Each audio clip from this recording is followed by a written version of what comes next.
Michigan State recruiting has seen some targets commit elsewhere. Now is it time for panic with Michigan State football recruiting in 2025? Yeah, we talk about it all with the one, the only Rhino Blennis of Spartans Illustrated. Let's go.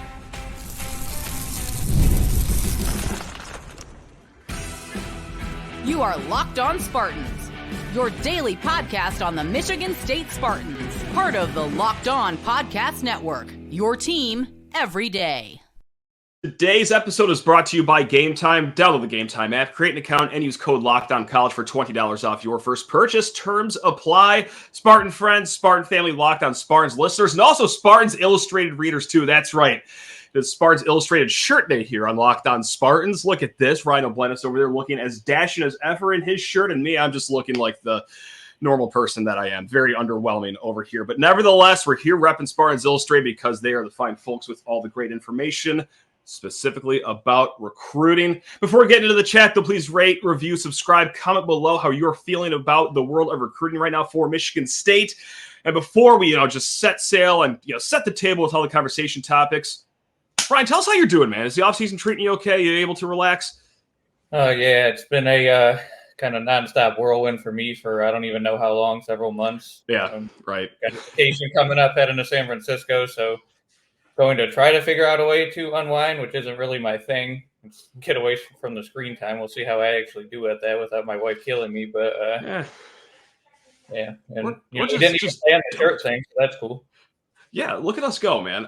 So look, it's been a while since Michigan State has had a commit. I mean, in reality, it's only been a few weeks, but that was that influx where they had something like 5 commits in 4 days or something crazy like that. It was raining commits. But ever since then, Ryan, okay, we've seen Darius, Afalava, Houston, Torres, 2 of the top-rated offensive linemen that have visited Michigan State. Torres, he goes to Nebraska. Afalava, he picks the Sooners. All right, Sherrod Henderson, edge rush, player, defensive side of the ball, commits to Virginia Tech. And also, would you look at this? Grant Beerman, 4-star linebacker per Rivals. He's down to, the Michigan States, the Purdue's, the Cincinnati's, West Virginia's. Man, my goodness gracious, he picks Purdue. So, Ryan, it's a bit of a dry spell, even though, yes, in the last few weeks we've had some commitments. But these are top guys that Michigan State has had visit that have gone elsewhere. Michigan State right now, 14 commits in their class. They're all 3-stars. Per Rivals, they rank outside the top 50 as things stand. Are you concerned about the recruiting right now? Because I'm torn. I can go either way. I'm not going to say people are wrong for saying it's time to worry about recruiting for 2025. I'm also still on the side of, hey, there's a lot of circumstances, the old 2-year relationship thing that we've talked about, that it takes a little bit to build at a new location. That's where Jonathan Smith and many of his coaches are. But nevertheless, where do you stand on this whole thing, Ryan? Yeah, I'm with you. I understand why people are upset about it, but I am not there at all. I think you have to realize, like you said, this is year 1 of a rebuild. Most of the staff coming over from the West Coast had to really put down roots here and get working and build relationships with not only recruits, but schools, coaches, parents, everything, starting pretty much from zero. They were able to salvage the 2024 class by leaning into those relationships that they built at Oregon State, with the 2025 class. You saw them try to expand to the Midwest more and other areas and try to really start building their foundation here. But the other thing to me too, like, I understand these aren't the most flashy recruits. These aren't, there are no 4-stars yet. No, there's it's highly doubtful a 5-star is going to be coming in this class. But this is also kind of players that they think fit their culture, that they want to build the foundation with. And another thing you have to remember, with Jonathan Smith and his staff is that, they weren't necessarily known for being the greatest recruiters at Oregon State. And to be fair, Michigan State should be a lot easier place to recruit. But yeah, what they're known for is talent development.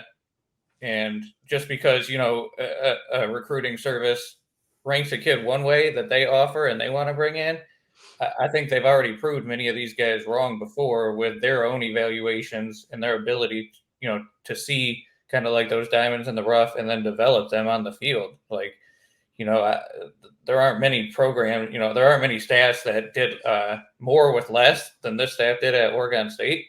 And also, I think like another thing people are not giving them enough credit for is how like incredibly efficient they've been at the kids they have been targeting. Right. Right? Of the 27 official visitors, I think 14 of them are commits. You're hitting at a better than 50% rate. Like that's actually pretty incredible. And some of them were already committed, but still, like I think they brought in 9 commits since OV season started, and like again, yeah, they're not 4 stars, they're not flashy, but they're guys who they think can come in, and some of them are going to be able to help sooner than others, but these are guys who are going to who they think can develop and eventually build that foundation. And not only on the field, a lot of these guys are culture fits. Yeah, definitely. The kind of guys they want to bring into their program. And yeah, there have been some misses, with the 2 offensive linemen you mentioned, but those 2 are always going to be kind of hard to pull in anyway. They had a lot of other suitors. Yep. Hawaiian background. Afalava plays in Utah now, but he's also originally from Utah, just like Houston. And the Michigan State staff has built a nice pipeline, with the Polynesian players in Hawaii and stuff. But those are 2 very coveted offensive linemen that were always going to have a lot of options. And yeah, it would have been great for Michigan State to land them, but it's hard. And they built those relationships as good with them as they possibly could have. But, those kids at the end of the day are going to do what's best for them. And same with Beerman. Beerman was probably my favorite linebacker that they were going after. It really would have been nice for Michigan State to land them. I think he's going to have a really nice college career. He's a 4-star on Rivals, like you mentioned. It really came down. I was told it was 50-50, Purdue, Michigan State with him. He hadn't made a decision as of, I think, Wednesday night. Thursday I got word that it was going to be Purdue. He announced it Saturday. But he told me, it was a variety of reasons why he ended up picking Purdue, because not only I think, they're making him the only linebacker in the class, which is kind of a him. But he also told me, it was a combination of academics, location, and connection. And, he had mentioned to me multiple times that location was a big deal for him. Not that East Lansing is far from him in Ohio, but, all those factors combined kind of, Purdue won him over with that. So, again, kids are going to make the best decisions for them. The staff, there's been a couple of misses, but overall, like I said, they've been incredibly efficient, and they're banking a bunch of, official visits for December and then to next year and stuff like that. So, you'd like to start seeing some more highly ranked kids maybe come in, but, a 4-star cornerback, LaRue Zamorano, he's still very much in play from my understanding. Gotcha. He told me that he'll be committing sometime this month in July. I heard it could be as early as next week. I'm not positive. Okay. We'll see, but and then John Denman, as of the time of the recording, has not announced his decision yet. We expect that to come Saturday. But that's another one they're still in play for. He's been quiet, so I don't know exactly where he's going. Bryson Williams is another one, kid who would, Michigan State told me a long time ago would be immediate take, Swiss Army knife, Debo Samuel type. They're going to play him on, as a running back in the backfield, line him up out wide as a wide receiver, in the slot as a wide receiver. Might see him return kicks, punts. Like, that's the kid they really want. Obviously, he's got 2 of his high school teammates already committed in Jaden Savory and Charles White. But that's also a kid who is a little bit different when it comes to his recruitment. Like, a lot of kids say academics are important to them, and they really are to a lot of kids. But with Williams, like, he's really considering Harvard, Rice, like these academic institutions, because academics mean as much or more to him as athletics. And he's just a really smart kid and wants to do what's best for him. I talked to him in person recently at Wayne State's 7-7 event, and you could just tell how torn he was trying to make that decision. I think Michigan State would be kind of the best of both worlds for him, but he's going to make the best decision for him. So, yeah, there's been a couple of misses, but for the most part, I'm not worried, because they hit the majority of the targets that they went after, and there's still several other kids that we mentioned, that they're in play for. So we'll see what happens. And, yeah, I understand the frustration. They're not getting 4 stars. They're not getting top whatever ranked kids. Yeah, whatever. But just give it a chance. It's a process. Yeah, it is a process. What really matters is how they do on the field, not necessarily how they're ranked while they're in high school. Yeah, winning will help this too, hopefully. And that's what Jonathan Smith did back at Oregon State. You know, he started from the bottom and he made them into a pretty solid program in Corvallis. Still going to talk about recruiting, obviously, here in a hot segment. Ryan, I'm so sorry to do this to you. I got to send you to the bench because I need to talk to people's ears off about Gametime, my favorite ticketing app out there. And you know, it is reasons galore of why I love Gametime. If you know me, you know I love saving myself some cheddar.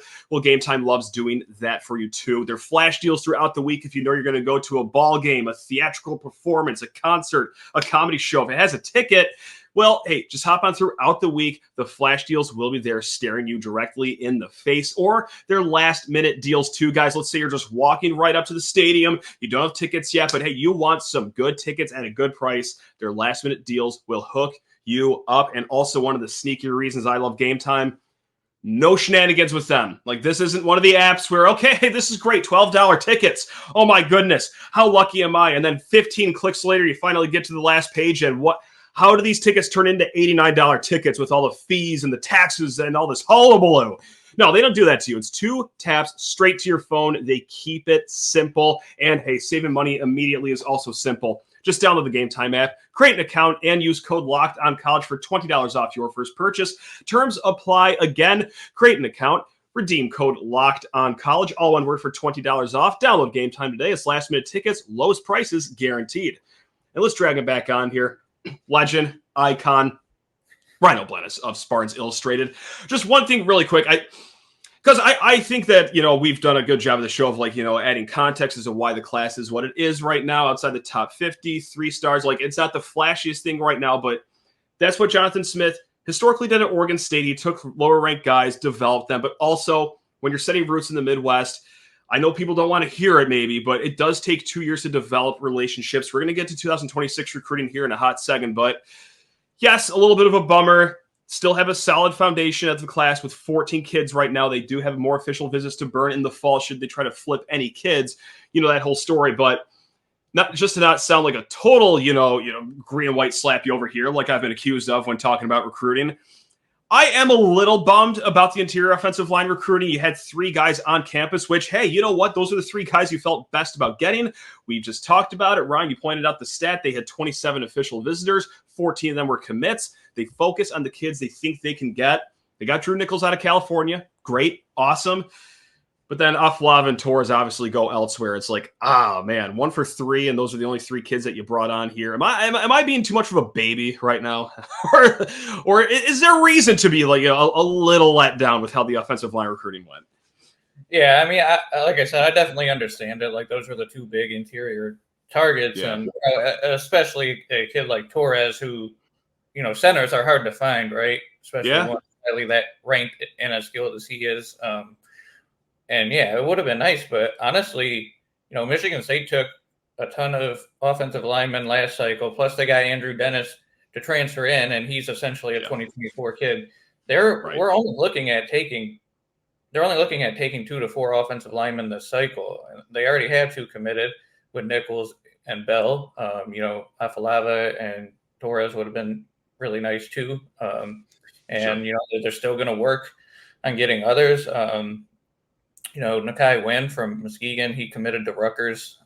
Don't be surprised, though, if Michigan State still works on him. You know, he's solid with Rutgers and everything, and they're going to do that the right way as long as he's open to it and wants the communication. But, yeah, I mean, so those 2 definitely were the top targets, you know, on the interior of the offensive line. Like I said, would have been really nice ads.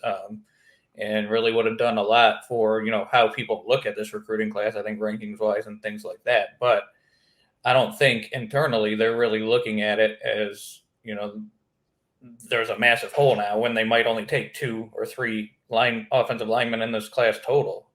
Gotcha. So that's good to know. That's good intel. Yeah, good. I mean, just more added context right there. So I'll take the Eeyore cloud, the little pity cloud that I have over my head right now, just about the last week and a half of recruiting. I'll put that aside because, look, we are going to have to rely on diamonds in the rough this class. You know, we're harkening back to the Mark D'Antonio days. You know, for all the people that were clamoring about that during the Mel Tucker era recruiting, well, now we got it right here. So, Ryan, let's call our shot. before they've even played a snap of senior year high school football.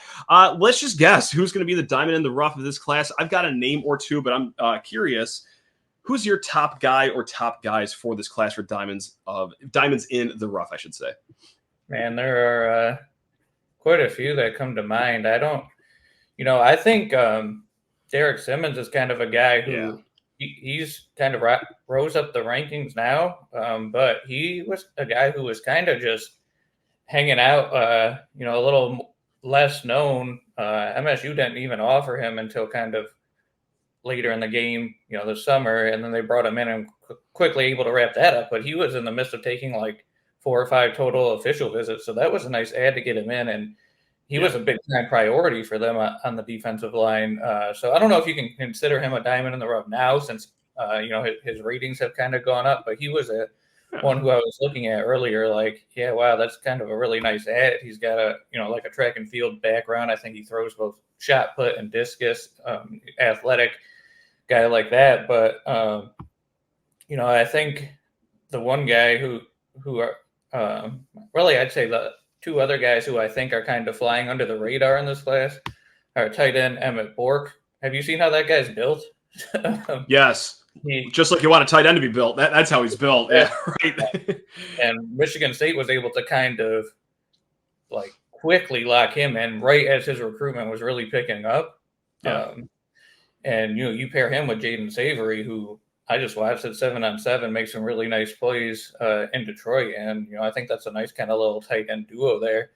And then Braylon Collier, he's like a multi-sport athlete, super fast, will take the top off defenses, super athletic, can do a lot for you, who's really not being talked about a lot. And I know, again, it's, where are the 4-star receivers, all that, but guys like Collier and Charles Taplin, I think you look at them and it's obvious that Michigan State was really worried about adding speed to the receivers room with this class, and I think that's what they're doing, with those kind of guys. And really, like a lot of these guys in the class are kind of flying under that radar, and like we said, they're not highly ranked guys. Not all of them are going to pan out. Let's not pretend that all of them are be superstars, but a lot of guys have the potential to, I think, really come in and surprise. Drew Nichols, another one in the interior of the offensive line we were talking about. He's, maybe he's not Afalava, but he's a really solid kid, a really good kid, good head on his shoulders. Seems like he's a real leader for his high school team, and I think he's going to kind of take all that into East Lansing, and he could become somebody too. So yeah, really a lot of these players that I think kind of fit that mold. Cale Thrush is another one who didn't have a ton of offers from Power 5, but I think Joe Rossi went and evaluated him in person and offered him, and he gained weight and looked strong. And I've seen him in person. He's a big kid, and he's another one who could kind of be flying under the radar. So I mean, I could go down this whole list and say the things that I like about all these guys. Right. Not going to sit here and pretend all of them are going to be all Big Ten in their careers, but I think you're going to find a couple of these diamonds in the rough in this class who are really going to be big time contributors in the future. Wow, Rhino Blennis promising a college football playoff berth in 2026 as all these guys are true sophomores. Wow, you heard it here first on Locked On Spartans. No, I mean, of course, you can't kid ourselves and say that every kid can be a diamond in the rough. You could talk your way into each of the kids, but man, like some of the ones I'm most convinced with, I know I've said it a few times right now, but George Mullins out of Florida, plays in one of the lower divisions in Florida, not really around any big cities, so maybe it's a lack of exposure there. Why he's a 3-star, but you watch his film and he just anticipates balls so well, has a great head on his shoulders, it looks like, from at least a football standpoint. But man, I'm glad you said Braylon Collier, because I know this is like an insane comparison to make, but hey, you know what? We're talking former Spartan. This is going to be a name that a lot of us know. I see some Jaden Reed in his game, and I know that's silly. Again, this guy hasn't even played a snap of senior year football, but you watch the highlight tape, it's like, okay, cool. This guy's a 6'1" receiver. Obviously, Michigan State, they want some speed. They got themselves a nice slot receiver, and then he's out there making catches that you'd see a wideout make. Like, he's very good at high pointing the ball to in the air, having great jump balls, kind of like we've seen Jaden Reed do. 1, 2, or 57 times here in East Lansing. So again, I think this is one of the situations, and his dad has kind of talked about this on Twitter too. That, he doesn't go to a lot of camps. He doesn't go to a lot of these like exposure seminars, if you will. So maybe that's why he's rated a little lower, maybe like in the 3-star area. But man, I would like to put a lot of chips on Braylon Collier to be someone that really surprises a lot of people in this class. So again, you can talk yourself into a lot of these kids, but yeah, George Mullins, Braylon Collier, and certainly Derrick Simmons too. Like that is a lot of. I know I'm bringing up maybe a bad name here, but Derrick Harmon, I'm sensing a lot of him. Played at a lower level in the state of Michigan, but really blossomed obviously throughout his college career, as he will play for another Big Ten team this year. But nevertheless, hopefully Derrick Simmons can stick here and stay here. But yeah, that's where I'm at with the diamonds in the rough. But let's talk about guys that haven't even played a snap of junior football, Ryan. This seems ridiculous to talk about. It still seems like a fake year when I say 2026 out loud. But really, when it comes to recruiting, we are saying, hey, 2-year relationships. I know people are so sick of me saying that, but this is what we're talking about here. You start talking to them even before they're juniors. All right, by the time they're seniors, you've had more than a year and a half with them, building relationships with them. This is where you can start striking gold in your area. Is Michigan State off to a decent start with 2026 recruiting, you think? Yeah, I mean, I think it's a little too early to say, but I think what you are seeing is, all these people who are worried about stars and rankings, you're seeing a lot of offers go out to these more highly ranked kids, I think, in 2026 that they have more time to build with. And I think there's also a lot of in-state talent in 2026 that I think Michigan State's going to be right in the mix. Greg Patrick, tackle out of Portage Northern. Yeah, he's a Michigan State legacy, and he's, his dad played at MSU, and I think in the 2000s he played offensive guard. So he's a national ranked recruit now, though.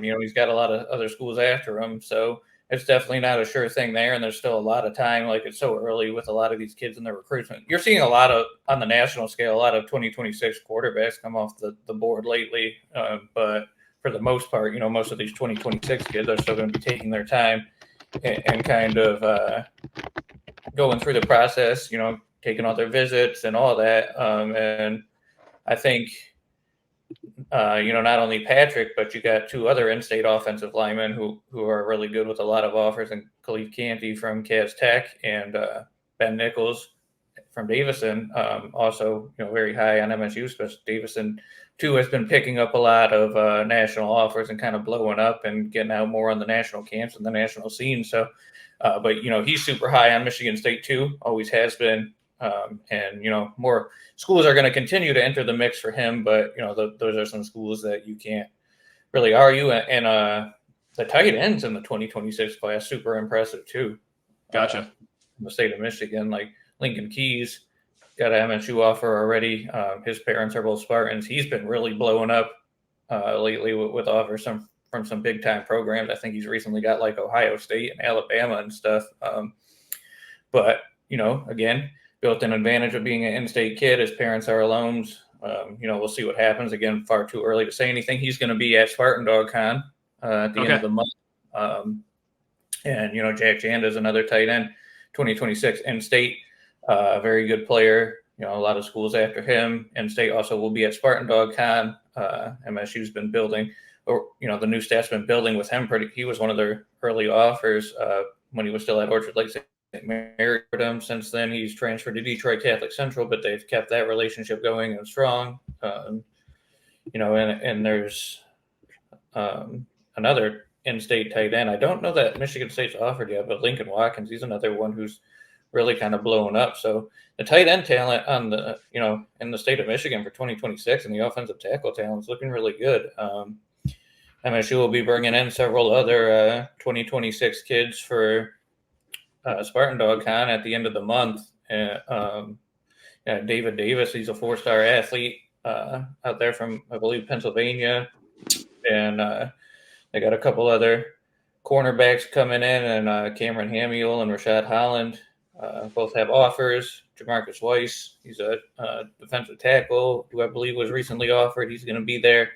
So they'll be building with these 2026 kids and bringing them in. Like I said, it's really way too early to say where they stand exactly with these kids, and when they might get their first 2026 commit, stuff like that. And apologies for the awkward transition here right now. Just some technical difficulties. So we're just going to end it just solo. Final thoughts. The first thought, shout out to Ryan O'Blennis, of course, all the fine folks at Spartans Illustrated for all the insight, and especially Ryan's time today in chatting. And yeah, you know what? Isn't this fun about recruiting? Is that you could change your opinion, it seems like, weekly. Now, I maintain that, just like we talked about, this is a process under Jonathan Smith, all right? And everyone has a different opinion on that, whether how big the rebuild is. Is it even a rebuild? I, for one, of course, think it is.